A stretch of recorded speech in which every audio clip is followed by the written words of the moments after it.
Salam sedherek-sedherek ingkang kinasih. Pripun kabare dinten menika? Sehat-sehat nggih? Monggo kita ndedonga rumiyin saderengipun kula mbabaraken renungan singkat dinten menika. Gusti Yesus ingkang Maha Kuwasa, matur nuwun kagem wekdal menika kawula badhe nampi lan mirengaken sabda paduka. Mugi Roh Suci Paduka nuntun manah kawula supados saged ngertos lan nindakaken punapa ingkang dados kersa Paduka. Amin. Renungan dinten menika kula paringi judul paseksi sing ngandhut kuwasa.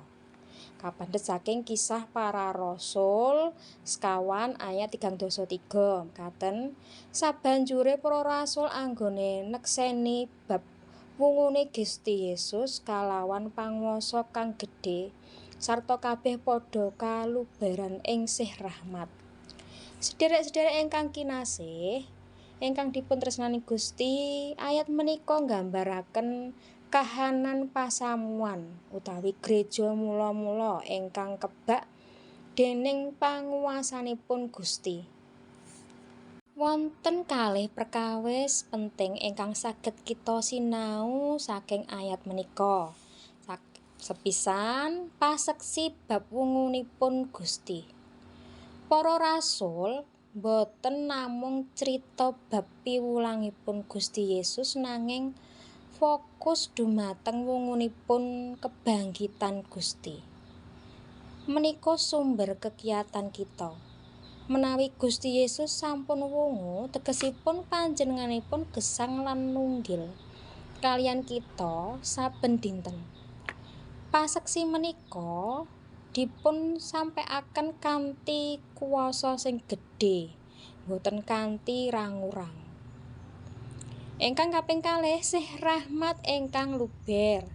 Efek saking paseksi ingkang bener menika nuwuhaken sih rahmat, kasih karunia ingkang melimpah.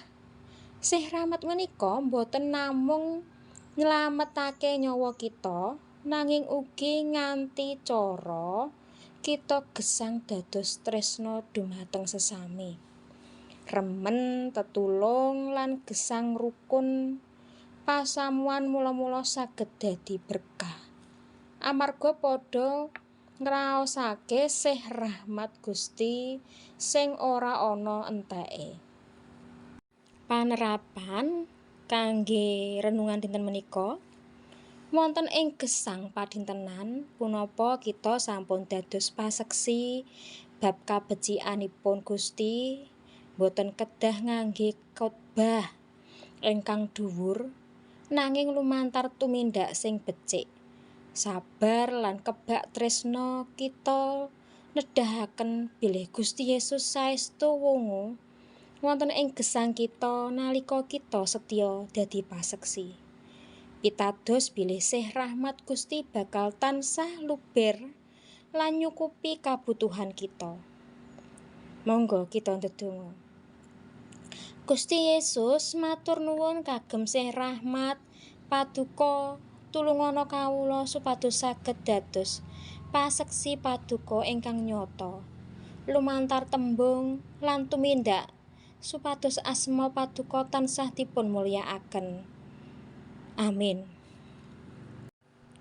Gusti Yesus tansah berkahi kita sedaya.